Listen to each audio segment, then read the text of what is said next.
பிள்ளையார் பண்றாங்க.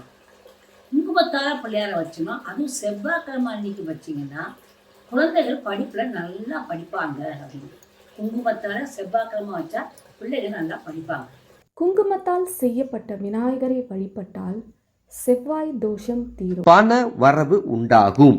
உங்க வீட்டு சமையலுக்கு தேவையான கடுகு வாங்கும் பொழுது மங்களம் உண்டாகும்.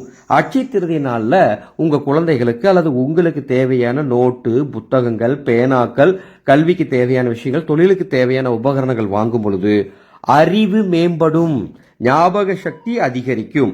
அட்சய திருதி நாள்ல கம்ப்யூட்டர், லேப்டாப், மொபைல் போன்ற பொருட்களை வாங்கும் பொழுது சிறப்பான எதிர்காலம் உண்டாகும். அட்சய திருதி நாள்ல ஆடைகள் வாங்கும் பொழுது, எந்த ஆடையாலும் சரி, ஆடைகள் வாங்கும் பொழுது புத்தி கூர்மை ஏற்படும், வசீகரம் ஏற்படும்.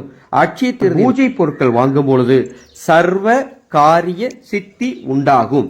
அட்சய திருதி நாள்ல உங்க குடும்பத்துக்கு தேவையான மளிகை பொருட்கள் நீங்க வாங்கும் பொழுது, ஏதாவது எல்லா பொருளும் வாங்கணும்னு இல்ல, ஏதாவது ஒரு மளிகை பொருட்கள் வாங்கும் பொழுது அன்னபூரணியின் அருள் முழுமையாக கிடைக்கும். அட்சய திருதி நாள்ல